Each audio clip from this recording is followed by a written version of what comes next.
My friend, welcome to the world's best kept secret podcast, a podcast that brings you exclusive interviews from experts all over the world with life-changing work that you didn't even know existed. I'm your host, Prima Jobs, a partner for those that are ready to take their life-changing work in front of those whose life or business depends on it. Please follow or subscribe for more.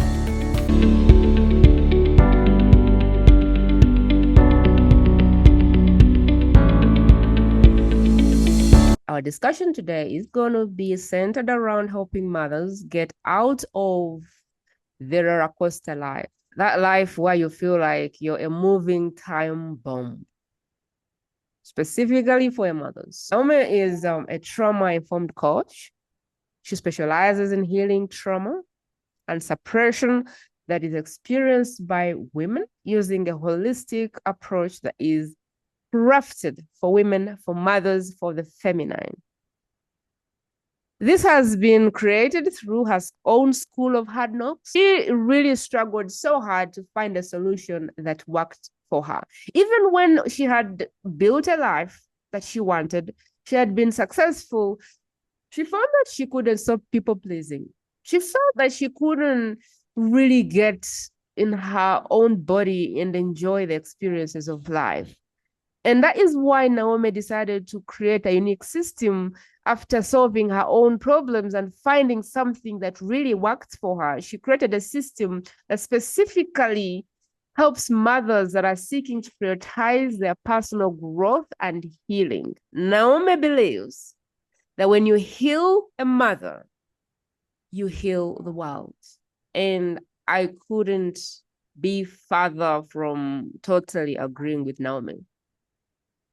I believe that if you feel like you're amazing in everyone's life, you're always trying to save everyone, just not yourself, you need to meet Naomi. Naomi, welcome to the world's best kept secret podcast. I am so honored that you made it today. Thank you, Prima, and thank you for inviting me onto your podcast. I really appreciate it. You're so very welcome. Could you tell the listener what you do? I help mums who are really struggling within motherhood, who are, like you said, trapped in people pleasing. They're overwhelmed, they're stressed, they're angry, they don't prioritize themselves because they feel guilty doing that. I help them to restore a sense of safety within their body, calm within their nervous system, regulation, so that they're not kind of yelling and angry all the time. And I help them to heal their past trauma so that those unconscious patterns stop playing out every day in their lives. I would love for you to dive in a little bit into your story so that other mothers can see what you went through. Yeah, I have 3 children. My eldest daughter is 21. My 2 boys are 13 and 14 years old. They all have autism spectrum disorders. And life was very challenging, particularly when I had the younger 2. They were only 12 months apart. My husband and I ran a successful, busy business, and some things went wrong at one point, and I found myself really struggling again, despite all the work that I'd done in the past. I was getting really angry and stressed because of the other pressure, and I knew that I had to be better for my children. I was doing the things, I was doing the meditation, I was listening to the personal development, I'd done the courses, but I was still finding myself stuck going around in that cycle, and I was desperate to get out.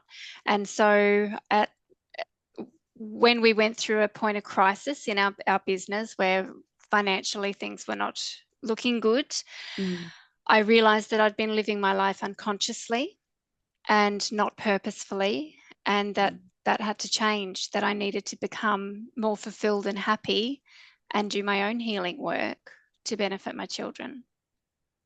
What I pick up is you can try and survive as a mother without doing this work, But when you have two autistic kids, this work stops being a good to do and starts becoming a must. How important has it been for you as someone who is raising kids with special needs to be aware of this work?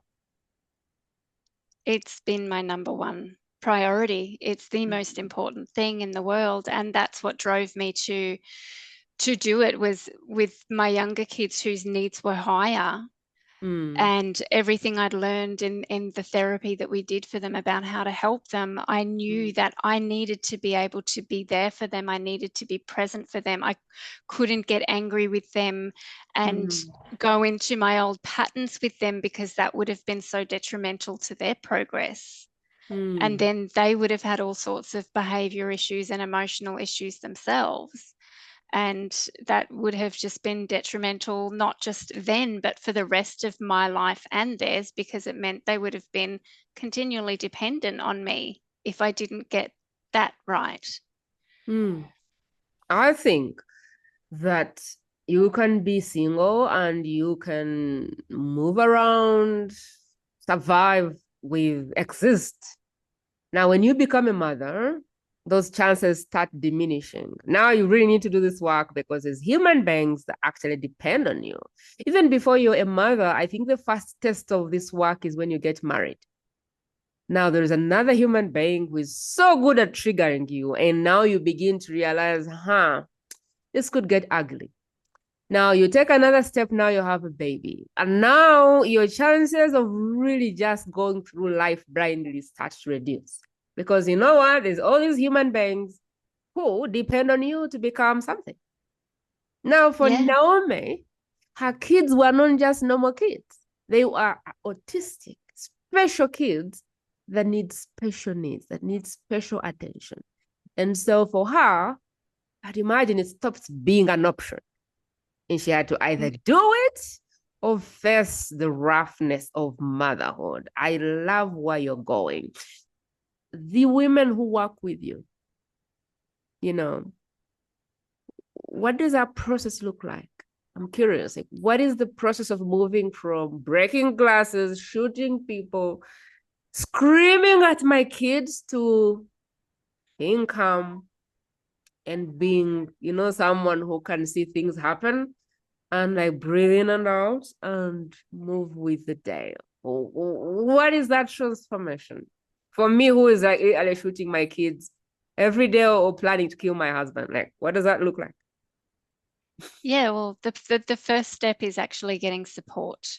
So the reason these mothers are struggling so much is because deep down they feel a lack of support. And it's actually not fair to expect that just our husband can be that full support for us. We actually need a network and a village to support us, but that's not there anymore. So at the very least, we need to work with someone who can give us the emotional support that isn't available to us. So it starts there. So that's why they come to me, is to start to get that support. And then we start to work through a process of awareness. We start to look at what are the behaviors that are happening and develop a deeper awareness about that, and actually have a look at where these behaviors, the unmet emotional needs that are triggering these outbursts, because it essentially does come down to a lot of unmet emotional needs that, unbeknownst to these mothers, they can actually meet mostly themselves. And so it's about helping them to reconnect with their power so that they know they can meet those needs themselves. Because as children, we're not taught how to manage our emotions, how to notice what's happening in our nervous system. We, as women, we're not really taught how to advocate for our needs. We often have trouble identifying our needs, let alone speaking them. So it's really about helping her get reconnected to herself and what her needs are, and also sharing with her that it's normal and human that she be having the responses that she's currently having based on her history and based on her current level of skill around managing those emotions. So that helps her to be easier on herself and not be so hard on herself, because a woman like this is often in a lot of blame, self-blame and shame and guilt, and she thinks there's something wrong with her, and there's nothing wrong with her. It's that she just hasn't got the skills because they were never taught to her. But when the women come to you, I am trying to figure out how do I move from this state? And I understand the first thing is to get support, a network of people that understand what you're going through, that probably have the same problems, that have overcome what you have, because you're not one mother on an island. Mothers have gone through this problem and no one has died from it. And we would hope that. The moment you step by yourself, it's like you're isolated in your own cell or in your own prison cell. And what you want to do is get around people who are already having these discussions, solving these problems, because whatever has you by the throat, somebody just went through it. And so that can be like a sign of hope that you're in the right direction. The first step is to get aware, like what is happening, because you're on auto. You don't even know that That's it's right. happening. And so get aware. That could be even someone really reflecting back to you what they see you're doing that looks crazy, if I can say that. That looks so off, And the other one is getting your emotions. What are the needs that I am trying to meet through screaming at my kids? What are the emotional needs that I'm trying to get by trying to save everyone in this world? What is the hole that I'm trying to fill for myself by putting out fires? And then you get to realize, okay, what is my history?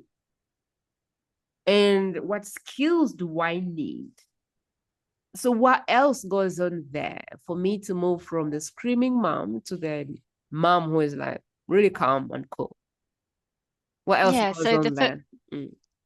after there's a level of awareness as to what's driving the behavior, usually that's coming from a younger part of us that has had some trauma. And often we're firstly unaware of that. Once we're aware of that, it's about really attuning to that part and giving it space and helping that part to heal, understanding where that part's coming from, what its needs, unmet needs were, and helping them to integrate into our current life and self of today. And we can do that through a few ways. But the second step is attunement, actually really deeply attuning to the deeper needs, attuning to the body. What are the sensations that are happening? Where is that part in our body? How did they get their job? Understanding that that part of us is actually in their own way trying to keep us safe and look after us. And, they're coming from a good place. So again, that helps to remove the blame that we put on ourselves and that what's wrong with me type of thinking. So when we attune to ourselves, knowing that there is a good reason why we're doing what we're doing, we can then help to create healing around that part of us. And then through that, then help that part of us to move forward by going into the next step, which I call action. So there's the 3 A's: awareness, attunement, action. And the action is creating a new experience to show that that part of us, that things are different now. Things can be different. We can create a new experience. We have more knowledge now. We have more wisdom. We can lead with our heart, our self energy, that part of ourselves that does feel more connected to something bigger than us. We can lead with that part to create a new experience, to show the younger unhealed part that things can be different for us now. Now I'm aware. Now I am in. I know that there is an inner child or a child, like a state of me that is keeping me safe and wanting to keep me where I was years ago and years ago. Now I know that there is an identity around who I am, and my problems are coming from a place of not wanting to venture into the unknown, which is like, I don't know what is behind, besides, beneath this identity. Could you help me explain more about how I get to break this identity? What is involved? Because there is someone listening going, yeah, I know I have an inner child. I know I have trauma. I know I've done some sessions. I know I've done some work. Maybe I've done therapy, because traditionally what people think about is therapy. And what they do in therapy is they inform you, they educate you about the inner child. But then it's as if they don't really help you do something about it. And so if I've been in therapy because I'm a mom and maybe I lost my mind, and we had to go to therapy, and now I don't want one day to end up in rehab. Could you help me understand why I'm still stuck in my patterns and what I need to do to get out?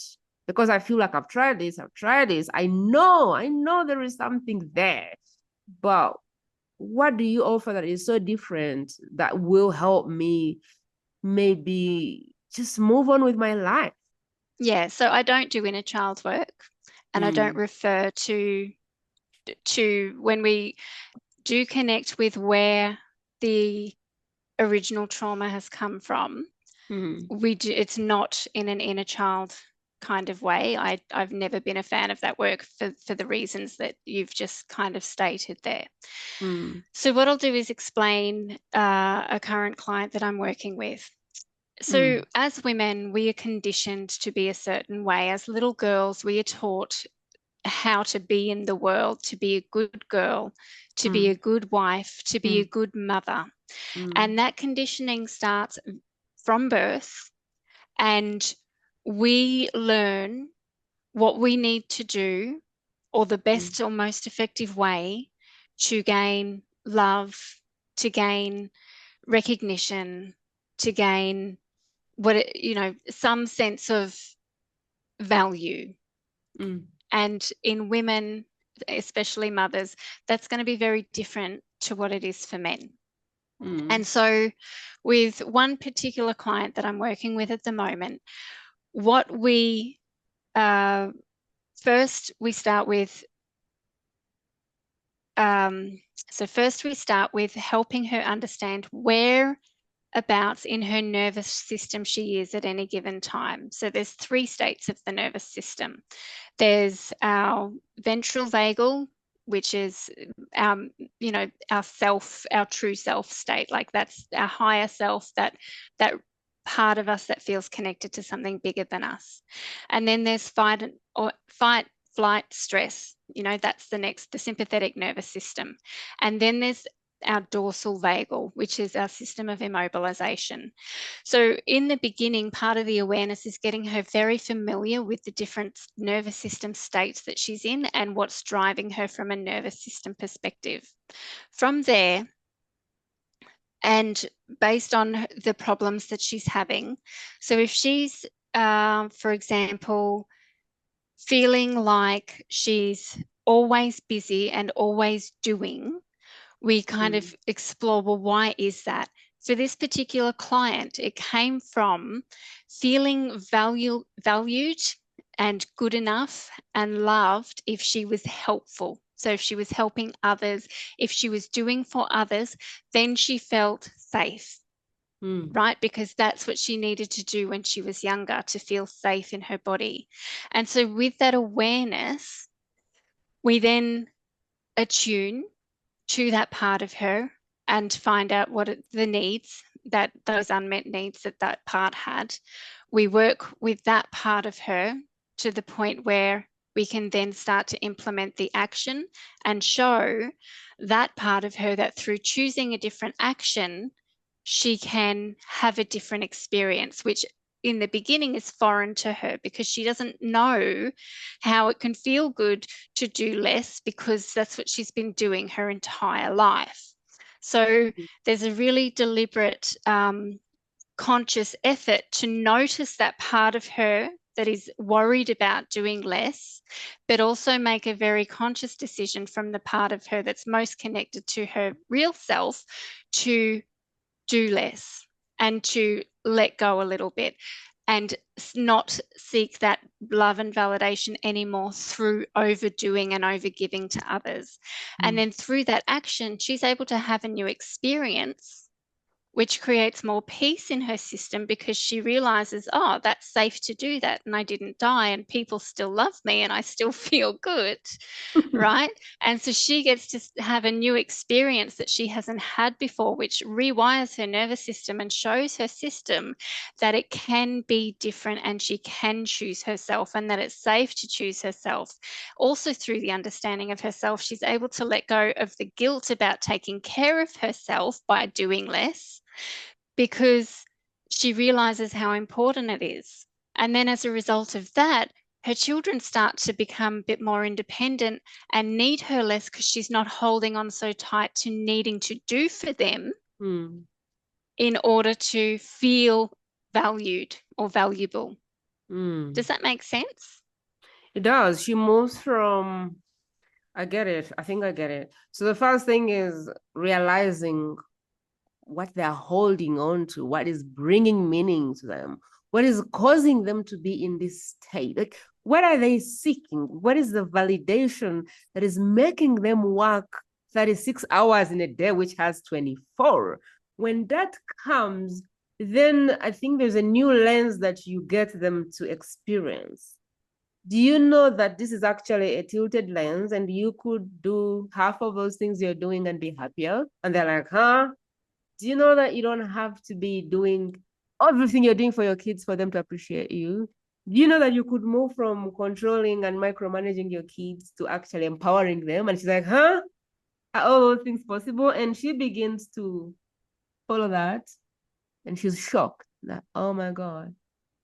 So my kids can't do their homework without me losing my mind.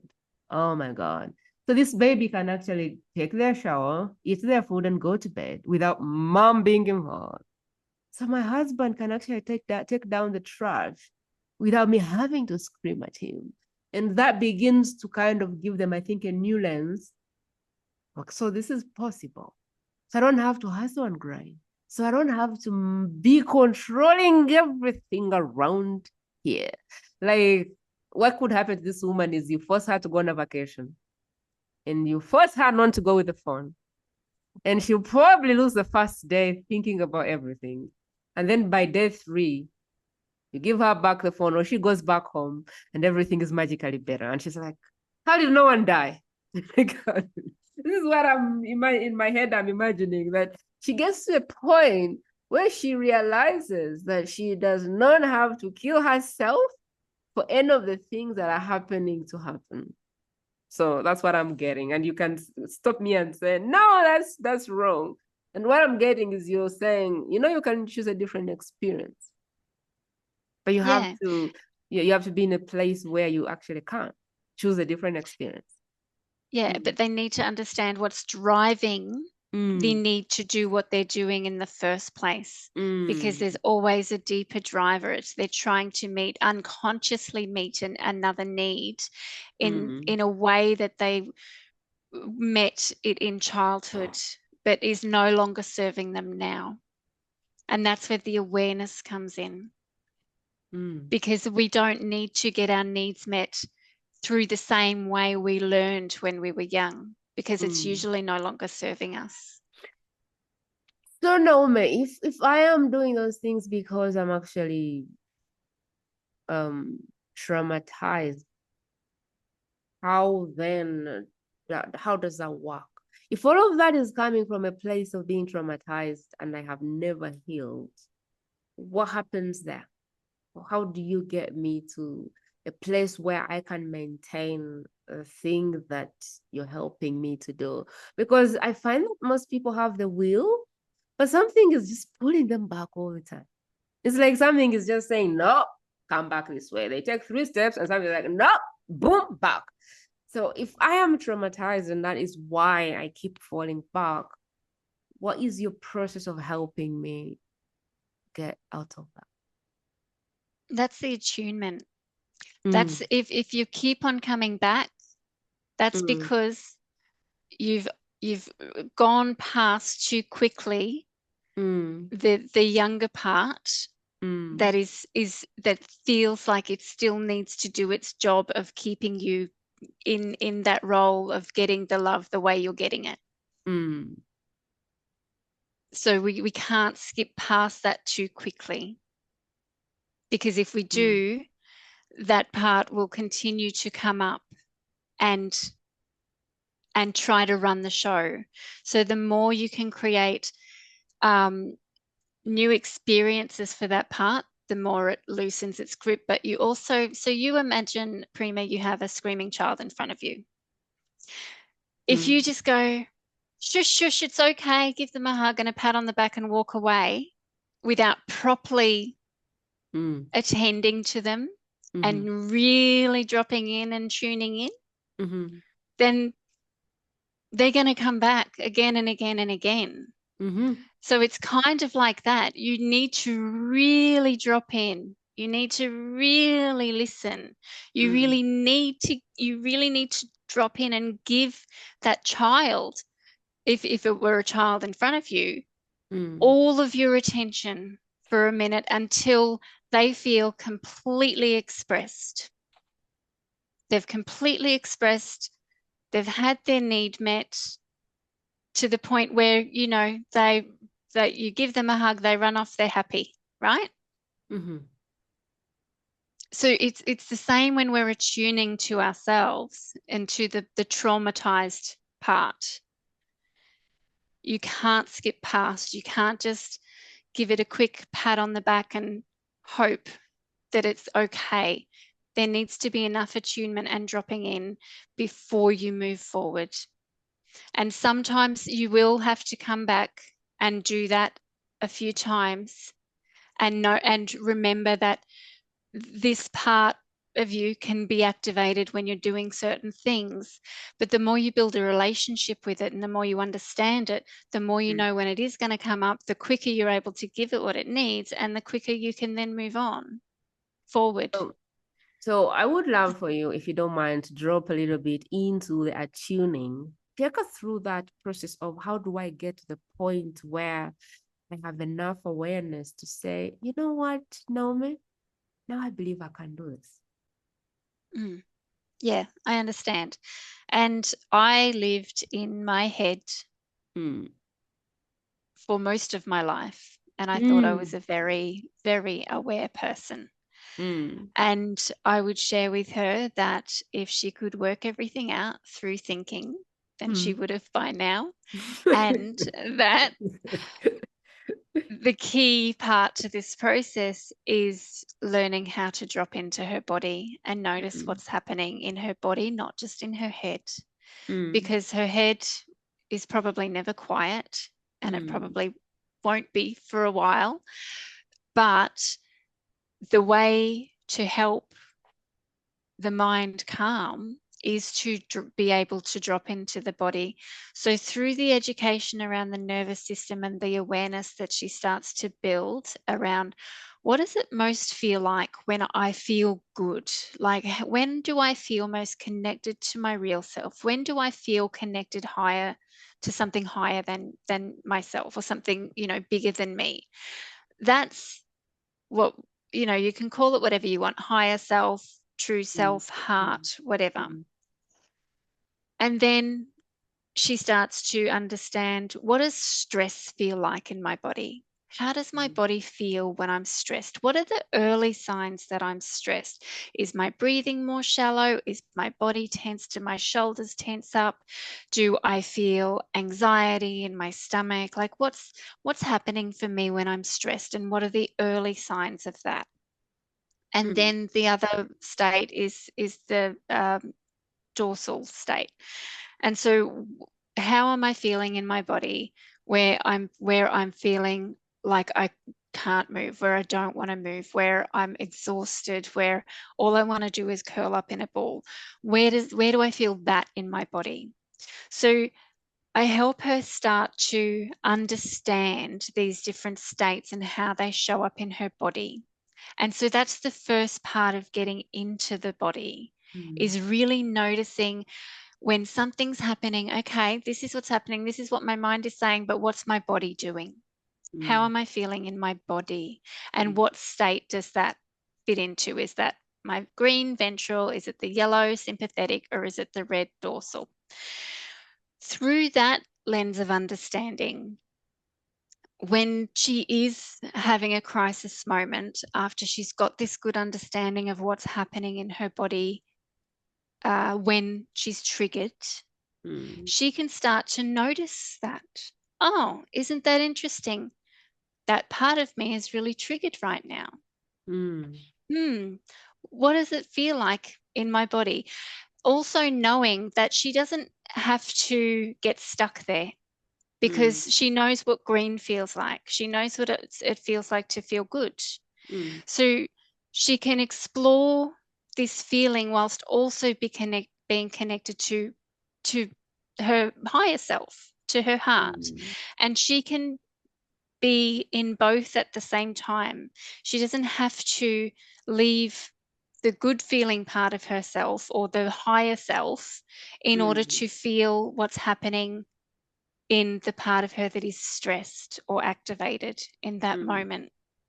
So she can start to notice, oh, this is interesting. This feels like, this activation feels like this in my body. That's this part that's obviously speaking up. And I can understand why it would be, because, we're in this situation that would trigger that part of me. And so in that moment right then, if she's got a busy day and she's got to get the kids to school and everything's happening, she doesn't need to drop in that moment, but she does need to notice it and let it and be with it, but not in it. And so this is where the awareness of the different states is really helpful, because she can notice it without being carried away by it. And then the dropping in more deeply to really understand the inner workings of the part of her that is activated can come in the sessions. And it can only come when she has enough safety within herself to be with that and drop into that. And that safety can be facilitated by doing it with someone else until she has enough safety in herself to be able to drop in herself later or in session. So that might be something that she would bring to a session and say, oh, this week, this thing happened. I noticed I felt this and I was really activated because of that. And I really wanted to do this. Like I really wanted to just explode, but I didn't. I noticed it and I was with it. But I can see this is a pattern and I want to work more deeply with that. That's where we could go into that in a session. So she doesn't need to fully drop in on her own. What she can do in that moment is notice, have the awareness, remember that the activation is not who she is. It's just a part of her. So she doesn't need to get carried away by it, because that's where a lot of women get stuck, is they think that all these feelings and their whole past is who they are, that it defines them, and it doesn't. It's all just part of us. And we get to choose right now in this moment how we show up, and we get to choose in those moments to remember who we truly are and remember that we are connected to something bigger than us. And we can notice this part of us that's still holding trauma without letting the part of us that's holding the trauma run the show, because we lead forward with ourself, with our higher self. We don't lead with the part that's traumatized. But when we don't understand that those parts exist within us and we're running unconsciously, those parts will run the show. But once we have enough awareness, we can realize that it doesn't need to run the show anymore, that we can, because we have more knowledge, wisdom, and experience now, and we have more skills. Is that making sense? Yeah, I really love it, because I think that the enemy of this progress of this healing is ignorance. And so instead of going, my kids get me mad. My husband drives me crazy. That thing over there really pisses me off. Instead of doing that, I believe what Naomi is saying here is move from doing to being.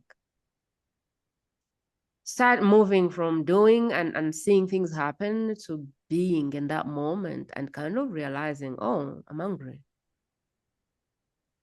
I'm triggered. What is happening that is triggering me right now? Okay. And maybe it's a pattern. Maybe every time that thing happens, you're triggered. You're angry. The way I think that for me, the way I'm triggered is anger.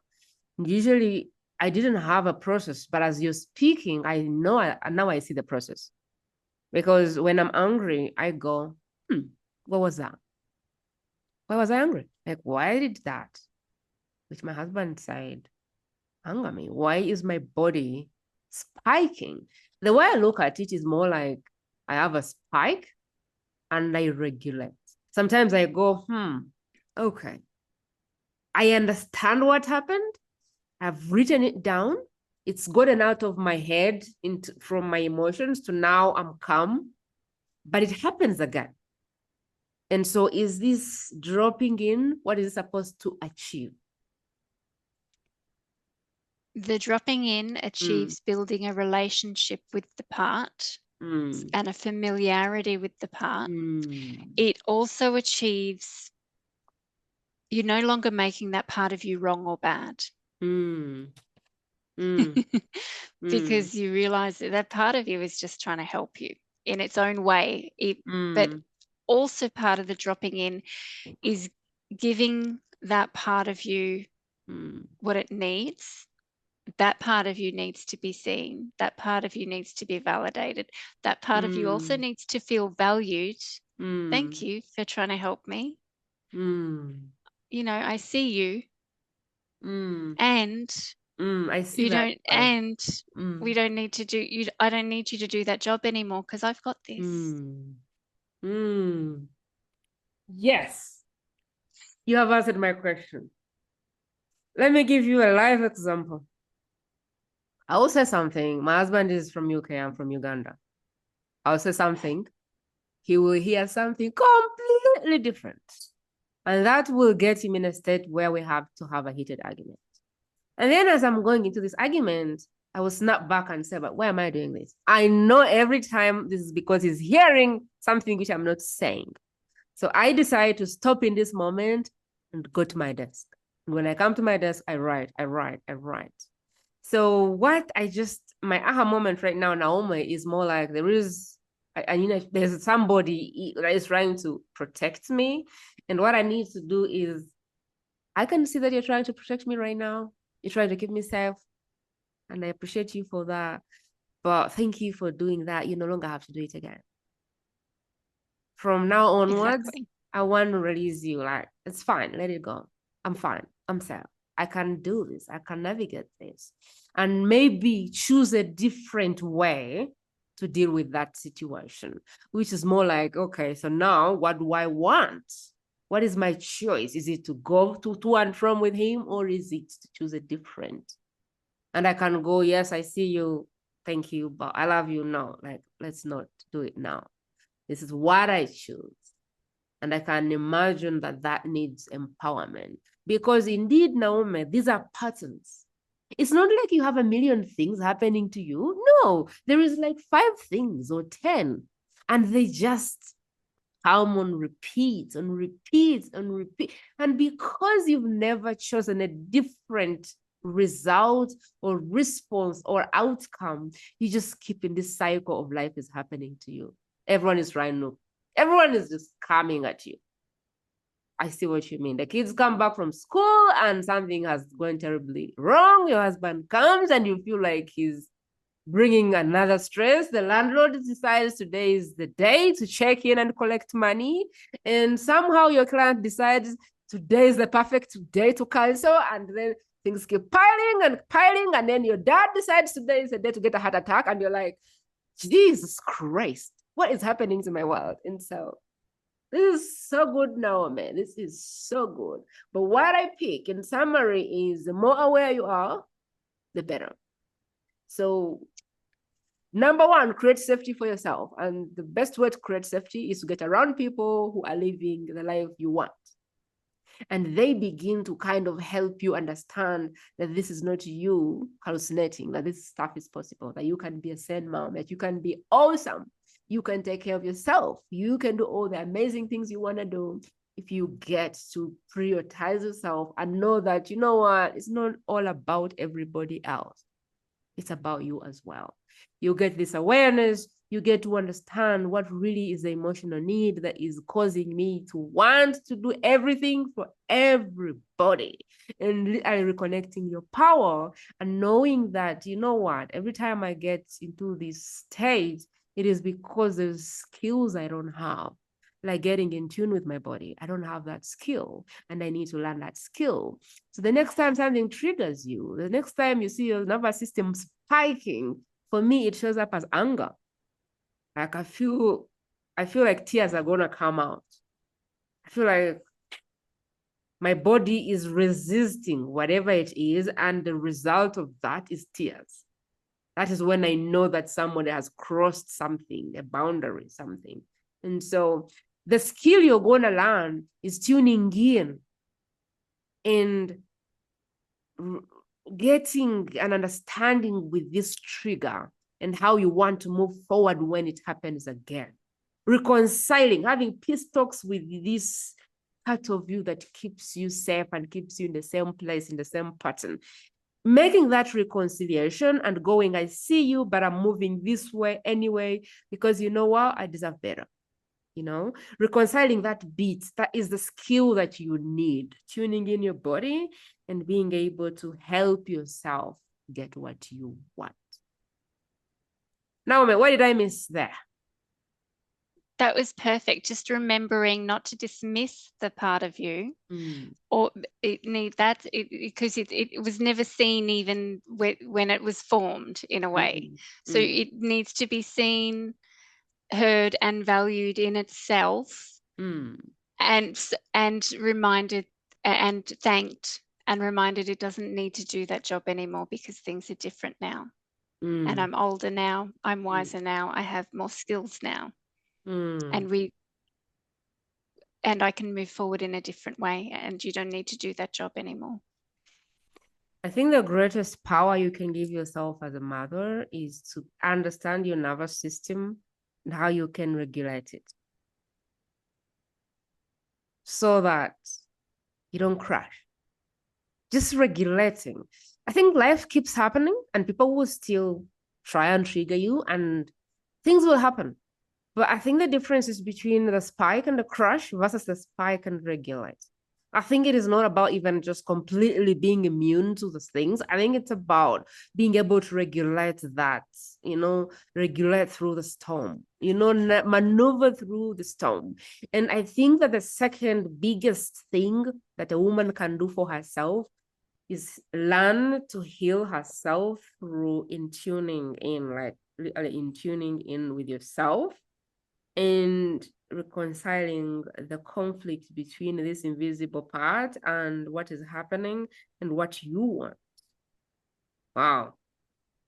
Now I feel empowered. Now I feel like, yes, this is possible. So Naomi, tell us how you help people, because there is a woman right now going, I don't want to seize this fire. I have now the power. I see I can do it. Where should I go? Tell us about what you do, how you help people. Yeah, so I help people through one-on-one coaching at the moment. So just get in touch with me through Facebook is the best way, Facebook Messenger, or I can give you, whatever other details you need, Prima. But Facebook is really the best way. I do have a small Instagram page, but it's not very active at the moment. I offer free one-on-one coaching challenges for women. So I work with women for free, do 5 sessions together over 5 days. And help to get her some type of immediate outcome in those 5 days based on a goal that she needs or something that's big for her at the moment. And then at the end of that, there's the opportunity to continue to work with me in a paid capacity if she feels as though the work we've done together so far is beneficial. So that's the best way. Amazing. So this challenge is for like a group. How big is the group? At the moment, it's one-on-one. No excuses. So now you can work with Naomi for 5 days, not a dime. And if what you get out of the 5 days isn't convincing for you, there is a paid capacity to do that. I love that. I think that's really, really beautiful. And to get in touch with Naomi, she's on Facebook. Naomi is Naomi. Her second name is G for greatness. So GALLIANO. So if you go to Facebook and you send her a private message, I believe you'd have to friend request her so your message is seen, or follow her before you message her. She should be able to get back to you. I would try to see what links would be good. I would try to see if I can get a calendar link from her, and everything will be rightfully in the show notes. Whether you're watching this on a podcast audio platform or you're watching this on YouTube, simply scroll through the notes and everything you need to know to move forward with Naomi is rightfully going to be there. What a pleasure to have you today. Do you have words of wisdom you would love to close with? I would just say, trust that choosing yourself as a mother is the best thing that you can do for your children. They will benefit too, because when you can do this for you, you can do it for them.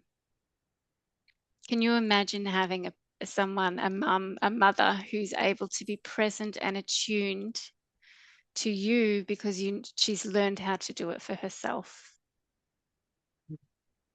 I love it. I love it. I truly believe in your statement, save the mother, save the world. It's just the best way to empower the world is to empower mothers. And my ask for you, the first one is going to be, do you know a mother that needs some peace in her motherhood? Do you know a mother that could use less chaos in being a mother? Do you know a mother whose marriage could be lifted up because she calmed down? Do you have a friend who just seems to be awesome in everyone's life, just not in their life? Do you have a friend that you know motherhood has taken such a toll on her, she no longer knows what the saloon looks like? I know you do. My ask is, please share this episode with them, because together we can spread this message, one mother at a time. If this show is blessing you, please do all of the amazing things. Subscribe and review. There is a lot of things we can do to change lives. There's a lot of people out there that need our services. There's a lot of people out there that need to meet all these amazing experts that I bring on, but my ability and my game is limited to your participation. So what I would love for you to do is, 1, subscribe or follow, depending on the platform. But 2, give me a review and let the world know that something great is happening here. But also, if you feel like there is something you need more of, something you need less of, amazing. On the YouTube channel, just put it in the comments under the video and let me know, what should I change? What should I keep? So thank you from the bottom of my heart. I will talk to you really soon. That is it, my friend. To listen to more exclusive interviews like this one, simply go to the World's Best Kept Secret podcast.com and select interviews based on preferred topic.